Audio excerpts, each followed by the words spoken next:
Welcome to Movies, Music and More, a podcast that explores, breaks down and analyses the music of modern day media. I'm James. I'm Andy. And this is Lassie.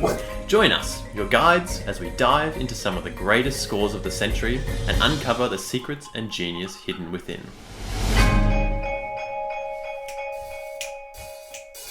James and Andy are back. Gonna look at some soundtracks. Gonna have a good time. And the jokes will be sublime. Look out! It's movies, music and more. Scat Solo Andy, go! Go! I'm disappointed in your scat solo. Oof. Yeah. I need to work on that. Yeah, work on that in the meantime. And welcome back, everyone, to... Yes, welcome back to Movies, Music and More, our third year of the podcast recording. Yeah, our third year. So, yeah, it was basically just a little bit over 2 years ago that we went and recorded our first episode, Batman. And now we're here 2 years later, well, in our third year, ready for Spider-Man. It's sort of poetic. We've come almost full circle. Yeah. So a little reminder now that we're all back and we're in for the year that obviously you can find us on Spotify, on Apple Podcasts, whatever podcast platform you listen on. You can follow our socials, Instagram, Facebook, all those things. We've got our website. And obviously I should say that it's not just us in the room here today recording. Obviously, we've got our co-host Lassie. Yeah, come on Lassie, see what have you got to say to the audience?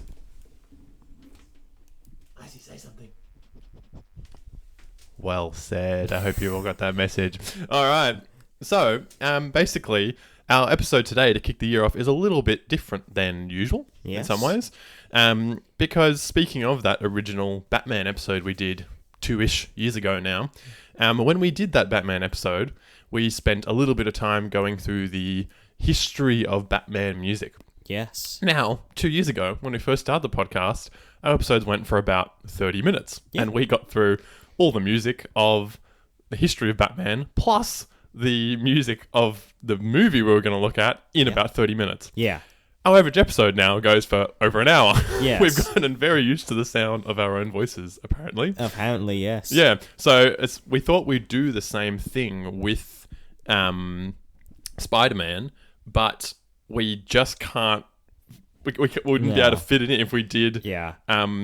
If we tried to cover the history of Spider-Man music and then the movie we are actually covering, which is Into the Spider-Verse. Yes, that is actually the music we will be covering. But this episode is basically your preparation. Yes. For that episode. It's the full history of Spider-Man. So we're going for a little bit different today. This episode is basically an introduction to Spider-Man and the music of Spider-Man. So Andy, kick us off. Give us some background on just the character of Spider-Man. Where did this huge pop culture icon come from? So back in 1962, which was over 60 years ago, which, if you can believe it, the creator of him, Stan Lee, he was trying to think of a new character for his comic book. And he looked at a wall and he saw a fly. And he was like, ooh, a character that could stick to walls. And, So it should actually be Flyman. Well, yes, but he went through, all of insect names. He did Insect Man, he did Fly Man. Oh, right. And he just said none of them sounded good, but then Spider-Man, that sounded good. There is something about Spider-Man that does sound good. So he... compared to Flyman. made the character, and he pitched it to his boss, and the boss said, that is the single worst idea I've ever heard. This reminds me a bit of, when Nintendo rejected Pokemon. Yeah. And it's like... You're sitting on a gold mine and you're rejecting it, but yeah.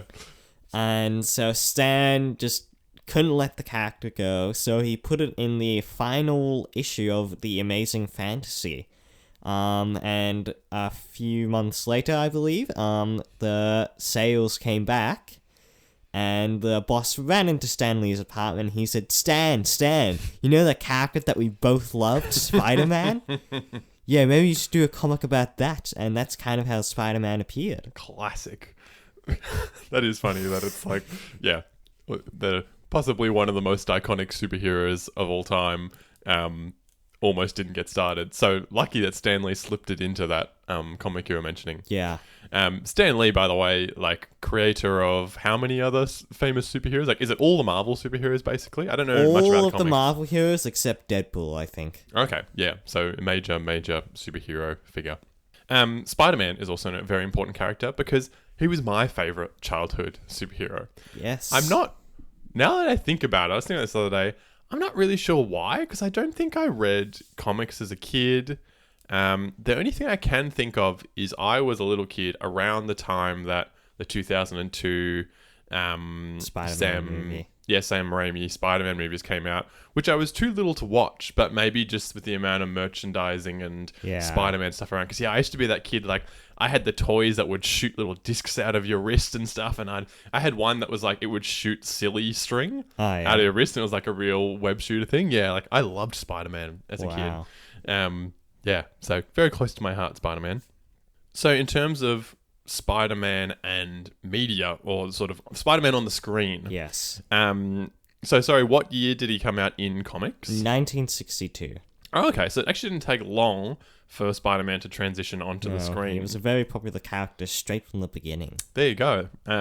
Wasn't it, correct me if I'm wrong, wasn't it a bit of a case that Spider-Man, because he's a teenage character, wasn't that somewhat unusual for the time? Like, weren't most superheroes like adult? Yes, when Stanley actually pitched the character, the boss said, teenagers are meant to be sidekicks, not superheroes. Yeah, so maybe that was part of its appeal, I think, especially for a younger audience. But anyway, we hit 1967, 5 years later, and we get our first Spider-Man animated TV show.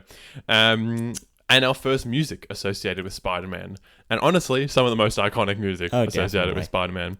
That's very some of the most iconic music in media history. Yeah, well, I guess the main theme, which we're going to listen to from this 1967 Spider-Man TV show, the one I sung at the start of this episode, it's one of those songs, like the Batman theme we talked about. 1966, the na-na-na-na-na-na-na-na-na-na-na-na-na Batman. Yeah, it's one of those songs, though, that, you know, I doubt there are many kids that have watched the 1967 Spider-Man TV show. I had never watched it until we watched it last night and sort of in preparation for this episode. Yeah.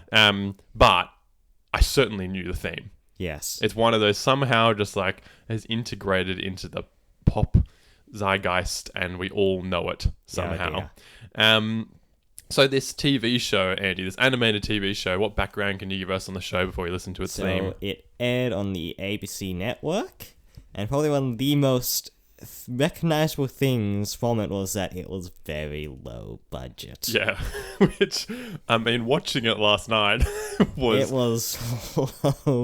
It was night and day compared to our new like anime and new cartoons nowadays. Yeah, but even then, that's sort of a hard comparison, because obviously that's modern day animation versus the past. But I was thinking about, I used to watch as a kid like the Hanna-Barbera animated shows like Flintstones and things like that. Yeah, and even compared to that, you could tell this Spider-Man show was a little stodgy. Yeah, like even a little low budget even back then in the time. Yeah, so I know that they did like basically everything they could to save money. So like in terms of the animation, like Spider-Man, his costume, they only put webbing. You know, they only drew webbing onto the head, or his head and boots and arms or something. Boots and arms. Yeah, where the rest is left just plain red, because that would have required more time and animation and money. Yeah. And they reused the same like images of him swinging his web every time, and there was very limited character movement, so they didn't have to animate that movement. Like any shortcut they could take, even they used footage from other animated shows. But they literally just whacked that in. So any space they could save money and time on, they did. And the part that I thought was really funny is it's got errors everywhere. Like even in the intro main theme sequence, at one point I spotted Spider-Man is like kind of looking at a jewelry store that I'm guessing is about to be robbed. I can't quite remember actually from the intro, but jewelry is spelt wrong. Yeah. And then it cuts away for a minute and shows something else, and then it comes back and it's respelt correctly. Like there's just like blatant errors in even this like intro thing that happens at the start of every episode. So yeah, fun kind of low budget. Yeah. But I thought it was entertaining. I was laughing along when I watched it last night. Yeah. Anyway, it did give us this extremely iconic TV theme, and not to mention lots of internet memes. Oh, yeah. Lots the of internet memes. owes Spider-Man a lot. Yeah. So let's start our musical Spider-Man journey at the very beginning, and let's listen to this theme for the animated Spider-Man 1967 TV show.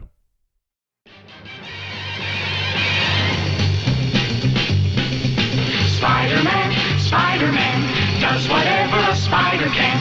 Spins a web any size, catches thieves just like flies. Look out, here comes the Spider-Man. Is he strong? Listen, bud, he's got radioactive blood. Can he swing from a thread? Take a look overhead. Hey there goes the Spider-Man. In the chill of night, at the scene of a crime, like a streak of light, he arrives just in time. Spider-Man, Spider-Man, friendly neighborhood Spider-Man. Wealth and fame, he's ignored. Action is his reward to him. Life is a great big bang up. Wherever there's a hang up, you'll find the Spider-Man. So iconic, so catchy. Oh, yeah. I love it. The lyrics for that were by Paul Francis Webster. Webster, get it? What a coincidence. And then the music itself was composed by Bob Harris. I'm not going to spend much time today talking much about the composers and things because we'll be here all day otherwise. But I'll just mention their names. Now, what makes that so iconic? It actually tells us more about the character's origin story than Batman did. Yeah, I feel like it's the lyrics, it's almost like a really great way to tell the origin story of the character without doing episodes. Like we watched the first episode of the animated TV show last night, and it's not like just about every modern TV show thing where it shows the origin of the character first. You just get that intro, and it tells you everything you need to know. So, like, read some of the lyrics for us, Andy. But yeah, compared to the Batman theme, where Batman was Batman, and it was lyric rather than lyrics. The lyrics are Spider-Man, Spider-Man, does whatever a spider can, spins a web any size, catches thieves just like flies. Look out, here comes the Spider-Man. Yeah, so immediately, like after those first couple of lines, you already have the idea of who Spider-Man is and what he does. And I feel like part of why it's so popular is it's so catchy. And I think it's so catchy because it is really simple. Like, it's just a minor chord basically going up and down, and then just a slightly different note. Back down, back up, back down, and then it just does it a bit higher, and then back down. Like, it is so simple. Yeah. Going up, going down, going up, then back down. Like, it's so simple, but like, that's what makes it catchy and great. And even just rhythm-wise, it's really straightforward. One thing I might mention about this theme is that it actually is a very well-established musical form. It's called a 12-bar minor blues. So have you heard of blues music before, Andy? Yes, I have heard of blues music before. There's a very common, not every single blues song ever, but if you want to write a blues song or basically a jazzy song, you can use this 12-bar form. So basically, it's just 12 bars of music, 4 beats in a bar. So you're looking at, quick math, 48 beats of music. The first 4 bars just starts on the opening chord. And then there's 2 bars where it goes up to a different chord, like when it went up in our Spider-Man theme. Then it comes back down. There's a couple of bars where it goes up to a higher chord. And then you finish off back at home. And literally, that just happens over and over.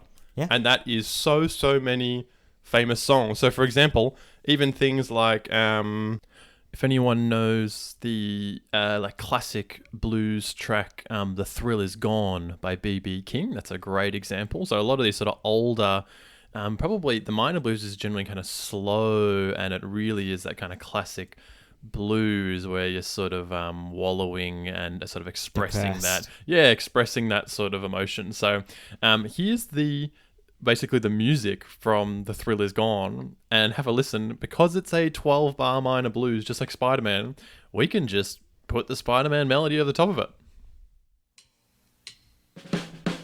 Spider-Man, Spider-Man does whatever a spider can. Swings a web any size. Catches thieves just like flies. Look out! Here comes the Spider-Man. Oh yeah, sing it out there. Give us some blues.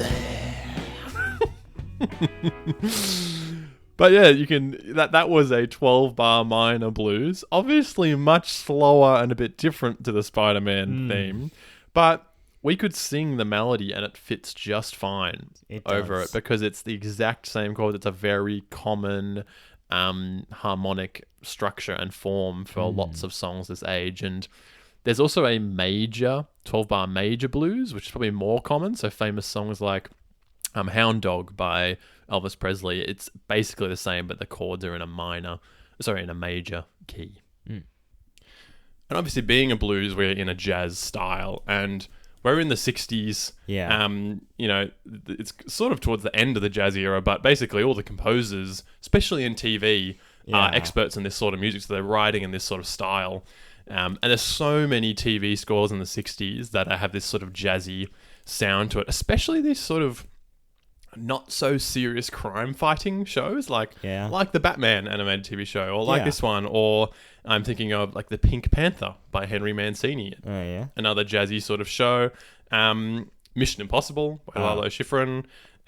Or Get Smart was one I used to watch a lot of as a kid. That was great. With a score by Irving Zathmari.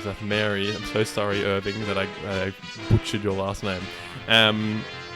But yeah, very much a jazzy sort of sound in the whole score for Spider-Man. So that was the main theme we listened to. But there is a bit of a score for the show, at least for season 1. Season 1 had an original score by Ray Ellis. I think the following seasons were just stock library music that they just chucked in to the show. Because again, saving money. Costs money to record and write music. But all that's sort of the score, again, is fairly in a sort of jazz tradition, a bit of orchestral stuff there as well. But here's a quick snippet of some of the score. I'm not sure what episode this is from. It's just an excerpt from some of the score of the animated Spider-Man TV series. You can hear it's in a sort of jazzy sound.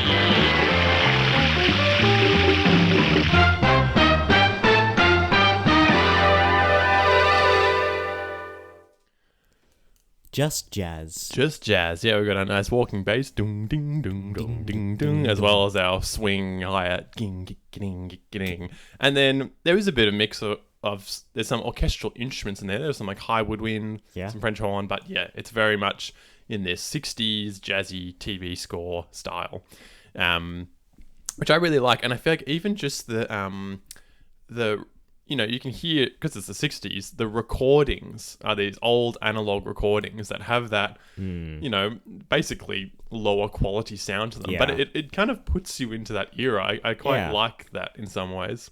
But just the last thing we'll mention about this animated Spider-Man TV show and its main theme is that it really has permeated pop culture and has been referenced in so much media. So, I mean, it was covered by the punk rock band, the Ramones.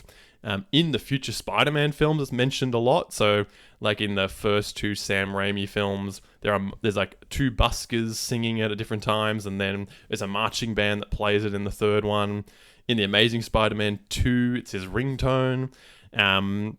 It appears over the Marvel logo in Spider-Man Homecoming. Yeah. It's blatantly referred to in Spider-Verse, Into the Spider-Verse movie we're going to look at. He just, the main Spider-Man character, well, initially refers to it as his theme. Yeah. And there's just many more references. Or the most famous of all, Spider-Pig, Spider-Pig, does whatever a Spider-Pig does. That's a classic. That's from The Simpsons, by the way, if nobody knows. The Simpsons movie. Yeah, classic. So, moving on from the animated TV show, we have our first foray of Spider-Man into the live-action screen world with the 1977 The Amazing Spider-Man TV show. Yeah. Which, it was sort of TV show / films. They were like made for TV films. So basically the pilot episode aired on TV, but was like a movie-length episode. 90 minutes long. Yeah, and then they had like another one that was kind of a couple episodes glued together. But what can you tell us about the 1970 live-action Spider-Man TV show, Andy? So there was actually this was not the first time Spider-Man appeared in live action. Oh, okay. So, in fact, he was shown in ads. I can't remember what they were for, but... Oh, really? Yeah, so it was just a guy in a really bad Spider-Man costume. He didn't talk. Yeah. It was like this sort of educational ad sort of thing. I don't know what it was. Oh, do you mean like a little, like children's segment? Yeah, children's segment. Yeah, right. Yeah. And literally after the 1977 Spider-Man show came out, there was 3 movies made from it, actually. I think I can't remember one of them. I think the third one was called Challenge of the Dragon or House of the Dragon or something. That rings a bell. I remember reading something about a dragon. Yep. Yeah, something about a Chinese dragon thingy. But that show, the live action show, actually did fairly well. It was, and I mean, we watched some of it last night, and it's definitely slower than our modern day Spider-Man films, but and certainly less CGI approved. Oh yeah, there was some funny. The practical effects where like they had Spider-Man, climbing up a wall, and you could sort of tell it was someone being suspended by a cable and kind of just like running their hands up the wall. It looks cheesy, but I didn't mind that. It was the bit where they superimposed him over an image of like a house, and you could really tell he was just like crawling on a floor, and they'd like pasted it over top. That got me. But that's bad. I'm willing to give that. We only watched a little bit of that because we were watching like a little bit of all these different Spider-Man media. But I'm quite willing to kind of give that movie, although that TV show, a go. Like I kind of liked it. It's I feel like you didn't like it as much. Yeah, I thought it's really interesting. I feel like as like someone who's a fan of Marvel shows in general, looking at this TV show, and in the research I was looking a bit at the Incredible Hulk TV show, live action TV show, the Doctor Strange movie. Did you know there was a Doctor Strange movie back in the 70s? Yeah, I didn't even know there was know that as well. I feel like it's a really interesting, if you're a fan of the sort of modern day superhero films, going back and looking at these older ones is just so interesting and so different. But in terms of our musical journey, we're going to have a listen to the theme song from the show. We're going to listen to the theme song from the second season, actually, because they changed theme.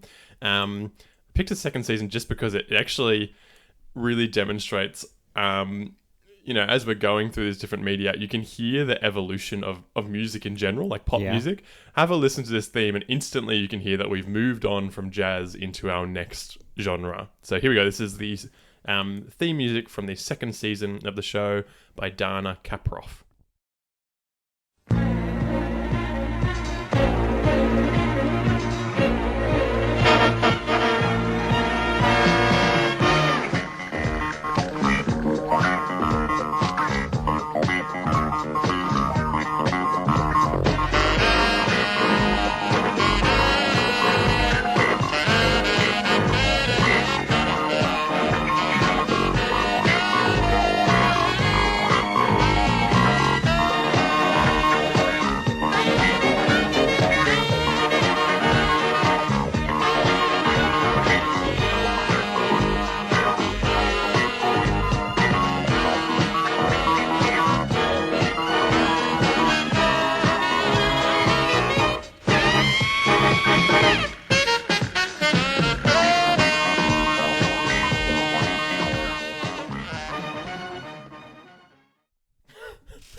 I'm not sure if that is the coolest piece of music I've ever heard or it's the funniest piece of music I've ever heard. We moved on from jazz into very much into like a disco or funk sound. Like straight away, that guitar, the like wah wah effect on the guitar. Like, I can't do it with my voice, but it is just so in your face, and everything about that track, it's so pretty much probably disco, I think would best describe it. So like it, and that's right in this period. So disco and even funk developed kind of in the 60s, but particularly by the end of the 70s, which is when the show came out. Yeah. That is the peak of disco, and it dies off quite quickly afterwards. So yeah, it's like a bit of a slower tempo than jazz. So it can have a lot of like faster semi-quaver based rhythms with a lot of syncopation that gives it kind of a funky sound. But that wah wah or that funk waka waka sound on the guitar, again, it's we've talked about electric guitar before. Basically, with the right pedal, the right effect, you can get that sound, and it's so of that era that as soon as I heard that track, I was like, "This is again either awesome or ridiculous." I can't quite tell. I think I do like it. I find it ridiculous. You find it ridiculous? I do like it, and even just elements like it still has these like sweeping orchestral strings at some point. That's very disco. The tenor sax solo coming in, like representing our horn section, which is really common in funk. Like just like every stereotypical 70s disco element you could possibly get, they just threw into the Spider-Man theme show track. It's so good. I love it. I've come around. I love it. It's ridiculous. I would listen to that like in my spare time. I'm good. Oh, that's good. Interestingly, our score for the show, well, it's basically quite similar. Still a sort of jazzy scoring, but with more funk disco elements. So here's one little snippet. This track's called Climbing the Walls, and you hear the score's still sort of jazzy, but it has this sort of funky horn elements and things like that. Again, moving one step into the future from our animated score.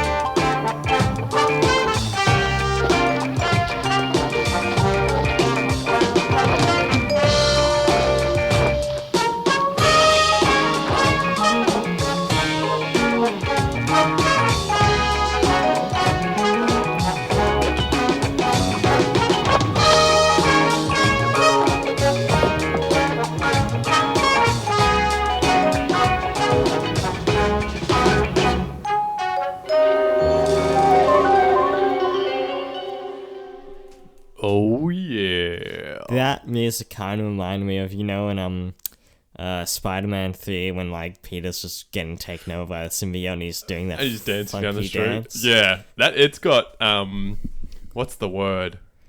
Well, I don't know. There's, like, spunk. There's groove there. Yeah, it's funky. And, yeah, that's very much of that era, that 70s, again, sort of a little bit more serious than the 60s crime fighting shows, but still not, it's not like really dark and serious like maybe some more modern shows. Things like Starsky and Hutch or SWAT or other films like Shaft, again, similar sort of funky jazzy music that's very of the era. Now, we would be remiss if we did not mention the other live-action Spider-Man show of this era. Andy, what am I referring to? You're referring to the Japanese Spider-Man show. Yes. So around the same time, in the late 70s, there was a Japanese Spider-Man live-action TV show made. Quite different from the typical sort of Spider-Man formula. Andy, do you want to tell us a little bit about how it was different? It was part of the tokusatsu genre. This is like your genre. Yeah. Yeah. And it was a live action media with heavy use of practical special effects. Often features costumed heroes, giant monsters / kaiju, and giant robots. So all the stuff you like in Yes. life. Yep. Transformers isn't technically a mecha, is it? Because it's not being driven by a thing. I remember you lecturing me about this in our One Hit Wonder episode. But kaiju, all those things, yeah. So, yeah, very different origin story as well. I can't quite remember what it is, but it's like... Apparently got taken by aliens and then stung or something. Yeah, like there's something to do with aliens that gave him his powers, and yeah, he has this giant mecha that he controls. Like, I mean, he's still the same. He looks pretty similar. Like, he looks kind of the same, but a lot of the themes are very different. It's very much in this Japanese tokusatsu style. But let's have a listen to the main theme of that. We won't spend much more time on this other than just to listen to this, because it is great.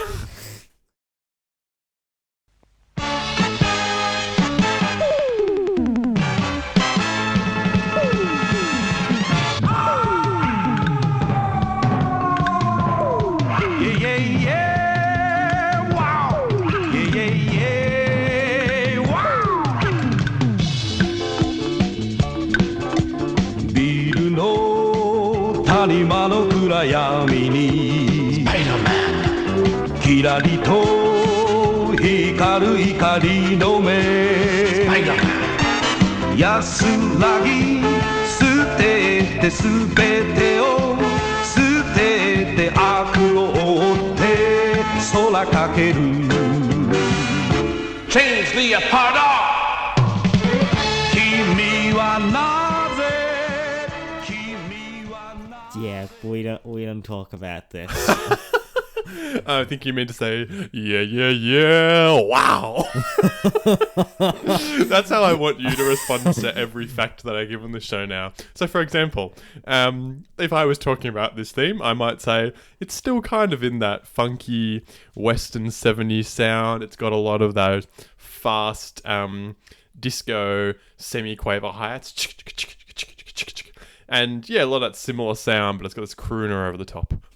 Yeah, wow. Yeah, that was pretty good. I like that. So every single time I say a fact, you just can go, yeah, wow. You need a bit more wow. And I particularly watching it, the moment in the theme where the giant robot mecha comes flying in, it was for some reason I found it very funny. Anyway, that's a fun little side note to the general sort of Western Spider-Man lineage. There's this sort of one Japanese Spider-Man live action show in there that's, interesting. I can't believe that was ever actually made. Yeah. And then, as we go from here, there really wasn't much live action stuff for a long time. No. What we did have fill that sort of time period is lots of animated TV shows. Like lots of animated TV shows, which we basically are going to skip over, essentially, just because these are a little less popular and a little less memorable than some of these others we talked about. But Andy, maybe just give us a quick, bang, bang, bang of some of these animated shows that came out. Okay, so we've got the Spider-Man from 1981, Spider-Man and His Amazing Friends, Spider-Man the Animated Series, Spider-Man Unlimited, Spider-Man the New Animated Series, The Spectacular Spider-Man, Ultimate Spider-Man, Spider-Man, back to Spider-Man. Spidey and His Amazing Friends, and finally, your friendly neighborhood Spider-Man. Yeah, so lots of animated TV shows that have gone on. And again, we're not really going to listen to their music, but I will just say it's kind of fun. You can look up YouTube videos that just sort of compile all their themes together. Yeah. And that is a great watch if you want to see those genres of every decade pass by, those early sort of ones you mentioned, again, in more on that jazz, pop, studio sort of sound, similar to what we've been listening to a bit. And then come mid-90s animated shows, you get into this edgy 90s rock sound, like electric guitar leading the way in the 1994 show theme. And then you hit the 2000s and it's like house music, like synth dance beat stuff. And you finish it off, or at least what the sort of research that I got up to, 2008, you get this Aerosmith, literally by the band Aerosmith, pop rock song as the theme. So you literally just see the genres of popular music go by with these animated TV shows. But yeah, while all these animated shows were being made, it took a surprisingly long time, really, for Spider-Man to return to the screen in live action. Yeah. Not for lack of trying. No. Though. There were many, especially after the success of the Superman movie in 1978, Marvel really made an effort to produce more feature film projects. They just abandoned them over and over again. So, I mean, take these with a grain of salt because who knows what really happened behind the scenes. But some of the proposals I read were they were going to make a musical movie of Spider-Man, which would have been interesting. They had another concept which I know culminated in a battle against Nazis and a 100-foot robot. So maybe in that mecha Japanese How's that style. Marvel? There was an early film script that would have Spider-Man depicted by a literal spider. Oh, for God's sake. Charlotte's Web. And then the one that I think is most...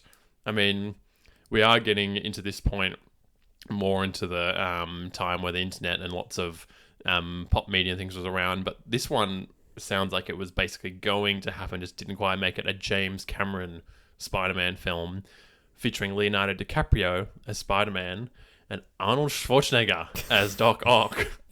I would have watched that. I would have watched that as I would well. have watched the hell out of that. But anyway, none of them happened. And so really the next live-action Spider-Man we see is the 2002 Sam Raimi Spider-Man trilogy. So that's a almost 30-year gap. Yeah. Which is kind of crazy considering how big Spider-Man as a character is. But Andy, what can you tell us about the Sam Raimi 2002 Spider-Man films? So there was like 3 films, so we're focusing on the first one. We might talk a little bit about the second and third one. It's featured Tobey Maguire as Spider-Man. He does a really good job, actually. They're picked very well. Yeah, especially in these like recent decades when we have had a couple of different live-action Spider-Men. Yeah. I know a lot of people still like Tobey Maguire as their favourite. Yeah. I remember forcing my family to watch like the first 2 films. And my twin was like, I hate Tobey Maguire. And this story actually shows us, like, Uncle Ben dying, not like in the 1977 show. Shows us the spider getting bitten by the spider. Yeah, it's that full origin. Yeah, it's a plot. full origin. The costume is a bit different than you would expect. I consider like those lines, I don't know, like printed or drawn on the costume. They were more like, I don't know, mesh. Like they were just like standing out from the thing. I can't really describe it. I feel like when I look at it, like it looks really good. Yeah. It strikes me. Like I feel like you look at those 70s sort of shows and things, and it's not bad, but it does look like a cheesy sort of, something that you would buy like a $2 shop or something. Yeah, like it looks like a fabric sort of costume, whereas you hit these 2002 films and like the costume looks great. I don't know much about whether, do you know, is it just a costume that's made, or is there any CGI there? Or Nope, just a costume. Well, they did a good job. I remember seeing a YouTube short, and they were like, apparently like the first like Tobey Maguire's and Andrew Garfield's, they were just like a onesie with like the mask being able to come off, so if they had to go to the bathroom, they'd have to take off the entire costume. You just don't go to the bathroom. Well, yeah, wear an adult nappy underneath the Spider-Man suit. Whereas Tom Holland's head was shirt and pants. Oh, okay. So they learned from their past mistakes. Yeah. A bit too late, though. Yeah. And there's also another interesting thing, which... Have you heard of the Spider-Man love curse? No. So, you know how, the actress who plays MJ in Sam Raimi? I can picture her face, but I can't quite remember her name. Yeah, I don't know her name either, but Tobey Maguire and her, they got together. Oh. And they actually separated. Oh, there you go. Then comes Andrew Garfield with Gwen Stacy. They got together. The actors. Yeah. Oh, right. And they separated. Oh. And then isn't Tom Holland and then Zendaya, and when they started, people I think the producer came over to Tom Holland and just told him all about this and say, Don't do it. Don't do it. And as far as I know, I think they're still in a relationship, actually. Yeah, I don't know. I don't follow much of the sort of celebrity gossip, but there you go. That's interesting. One thing with these Spider-Man trilogy that I think is interesting is that they're often credited as the catalyst, like what caused the rise of superhero films. Yeah. Because if you think pre this movie, like there were superhero films, but it's not. They were like mostly DC. Like we've got Superman and we've got the Batman, like Danny Elfman one. Yeah, and they were once every now and then. You know, Yeah. like that Superman film was in the late 70s, and then Yeah. those Batman films are more kind of mid 90s. Yeah. Whereas from this point, you kind of have Spider-Man, then like Iron Man, Incredible Hulk start, and from there, like bang, bang, bang, bang, bang. Like it's just superhero city. Well, I think Spider-Man finished like 2 years before the first Iron Man movie came out, actually. So, yeah, I think when Marvel had their stream of success with Spider-Man, they decided, let's give it another try. Let's take a name out of the hat. Yeah, well, they were very commercially successful films, so probably Yeah. just like set up that thing of like, let's lean into superhero films Yeah. and go for it. One other little fun fact, well, not so much fun, but interesting fact that I thought about this film was that the film actually had to be altered in the aftermath of the September 11th terrorist attacks because they had to remove the World Trade Center from various special effects shots, which I just thought was an interesting little kind of historical tie-in. From that cheery note, going into the music, let's listen to the main title track from this film.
So I should have mentioned that track in this score is composed by Danny Elfman. Yeah. Which, speaking of Batman earlier, did our sort of 90s. Yeah. What is it, 1984? Sorry, it's not 90s, is it? The Batman film? 1989. So Yeah, that's like right. that 1 year before the 90s. That's right, yeah. And I reckon you can hear that sort of Danny Elfman-like sound. Not going to discuss this theme too much just because, like, it is a whole score. We could spend whole episodes discussing this. But, I mean, the main thing I think that's interesting here is you think about those previous TV shows and things we listened to, and you could really hear the pop genre of the time. Yeah. Like, it was jazzy in the 60s. It was disco and funk in the 70s. Yeah. It's more serious now, I think. Well, yeah, and it's like, it's interesting that, like, in the TV genres, they tend to kind of follow the pop music of the time, whereas this is just back to Hollywood, that orchestral sort of medium. Like, Yeah. it's 2000s, it's developed over time, it's got that sort of modern, darker sound, it's got some electronics, it's got some interesting percussion and things, but it's interesting how Hollywood and films don't seem to be as influenced by the pop music of the time. Yeah. Whereas the TV shows were basically exactly what the pop music of the time was, Yeah. which I just think is interesting. So really, this brings us back to, we're back in an orchestral, modern film scoring technique world and sound.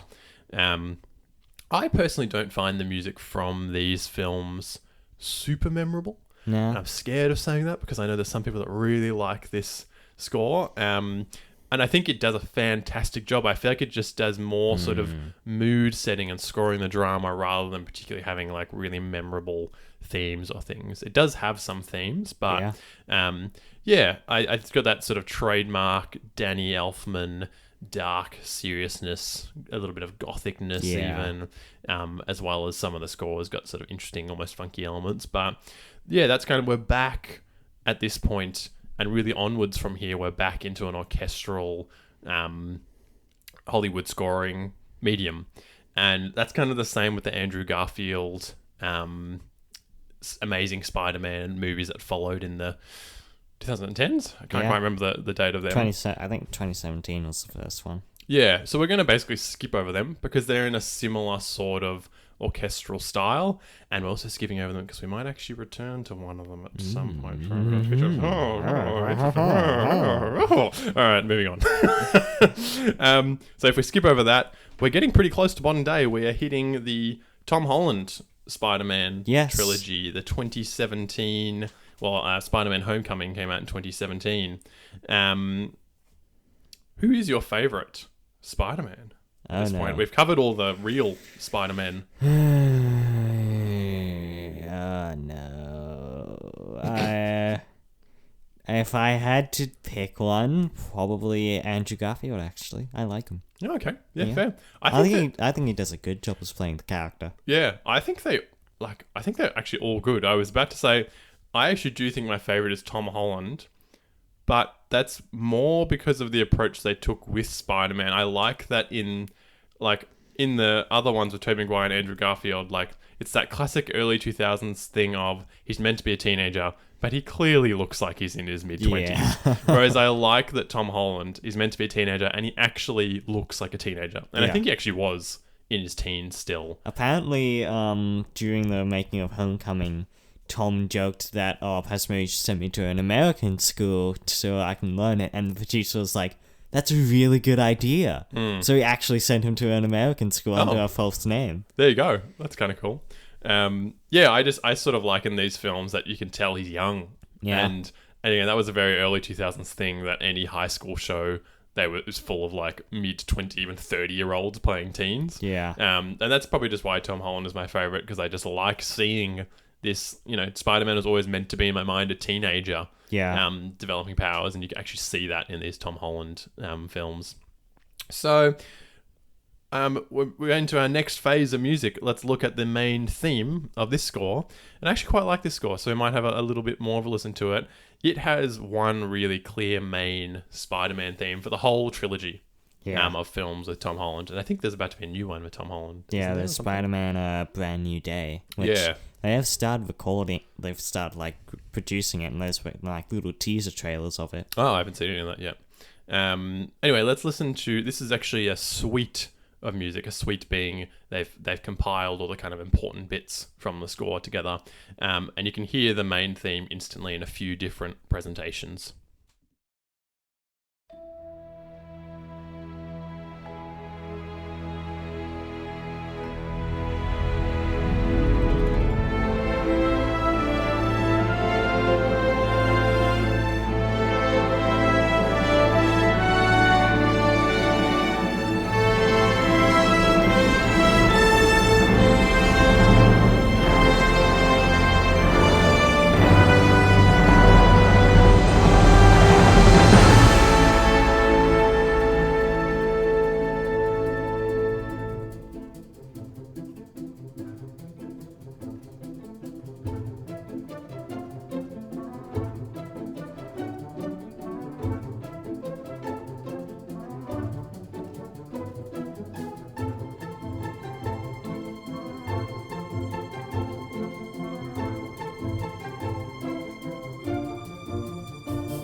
So that was the Homecoming or the Spider-Man theme by Michael G. Keano, I forgot to mention. Good old Michael G. Keano, we love him. Yeah. Incredibles.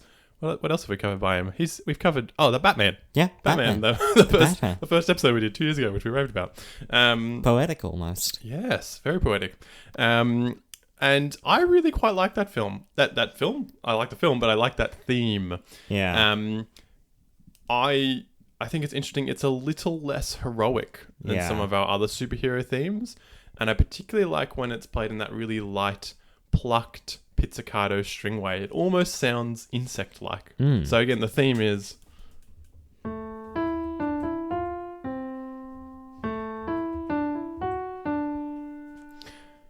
Now, I do have some temp track trouble for you, Andy. Oh no.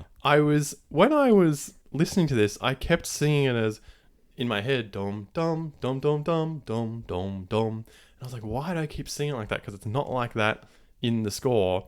Have a listen to. This is a very famous string quartet by Ravel, the famous composer. This is the second movement of his string quartet.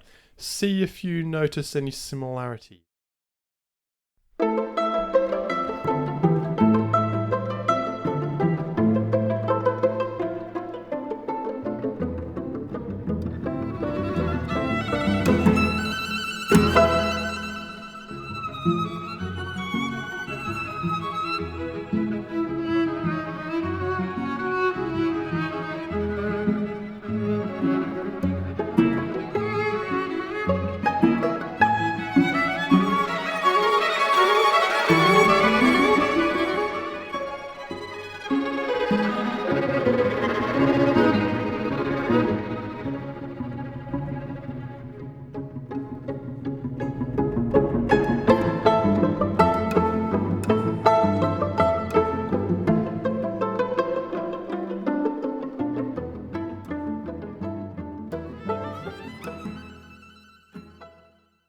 Did you notice any similarity? I noticed the plucking sounds. The pizzicato. Well, the themes are quite similar. So the Spider-Man one was... The Ravel string quartet was... So they're just kind of similar enough that it tweaked something in my brain went, but perhaps I'm stretching for this temp track you trouble. might be And I stretching think it. probably that pizzicato string as well, as you said, like that's almost, I don't know if I said it before, but it almost sounds insect-like. Like he's Spider-Man, he's kind of tiptoeing along and crawling up the walls. Yeah. Better CGI than the 1970s. Just a little bit. Just a little bit. Just a little bit. Not much, just a little bit. Yeah.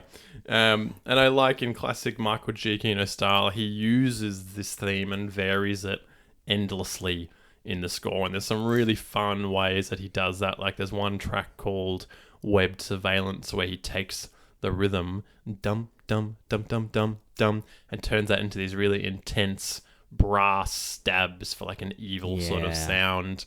There's another track called Pop Vulture where he turns our nice, beautiful theme into this horrible, almost horror sounding, like it's a really scratchy string sound.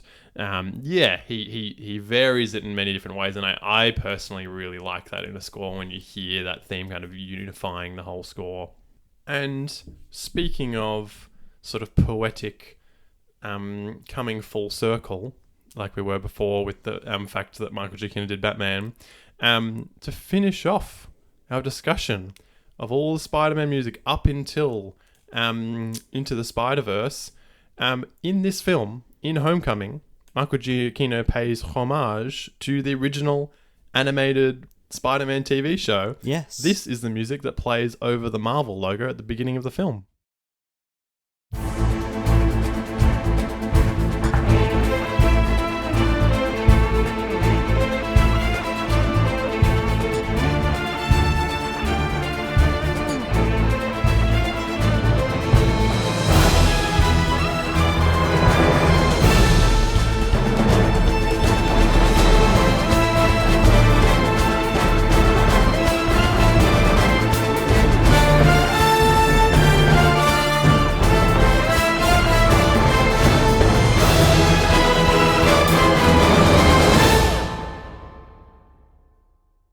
iconic. Just iconic. It is. Don't even try to say it's not iconic. And the ironic part is we've just listened to all this other Spider-Man music, and the whole time I've still just had da da da da da da stuck in my head the whole time. But I do think that's actually, if you're going to take a classic theme like that and give it a Hollywood orchestral makeover, I actually think he did a really good job with that. He did a really good Because job. it's very easy to make that sound really bad. Yeah. Like, if you don't do it right. But, yeah, I actually think that worked really He did well. really good. Yeah, so that brings us really full circle. Probably the last thing I should say is that we should note that there are a lot of Spider-Man video games. Oh, yeah. With great soundtracks as well, but ultimately we've stuck to the TV and cinema screen just because we it's too much. It's too much. There's just so much music. I will say that the Marvel Spider-Man 2018 game with music by John Pisano is often referenced as a really great score. I've listened to it. It's really good. I think you've even mentioned it on the podcast before. And the more recent 2020 Spider-Man Miles Morales is also particularly noted for its music. Let's also not forget the Spider-Man 2 one as well, which came out 2 years ago, I believe now. Yeah, I mean, there's a lot of Spider-Man video Yeah. games. So if you're still itching for more Spider-Man music after our little walkthrough, check that out. And so from this point, we arrive at 2018 with the film we're going to discuss, Into the Spider-Verse. Yes. I I've still not watched the second one. can't believe that. It's been 4 years. Yeah. And it's like, I don't know why, because you quite like this movie, don't you? Yeah, it's alright. I don't mind watching it. Yeah. I'm going to go out on a limb and say that this film we're about to look at, Into the Spider-Verse, is the best score of any that we listen to today. Oh. Perhaps, obviously, the original iconic animated theme is It's obviously never iconic. going to be beaten. Yeah, but as a score, Into the Spider-Verse is great, and that's why we've chosen to look at it. So that really brings us to the end of our introduction. Yes. We hope you enjoyed listening to all the different music of Spider-Man and all that's come before, and that you're set up and ready to go and keep an eye out for our first real score deep dive for 2026 with Yes. Into the Spider-Verse. Well, see you later then. See you then.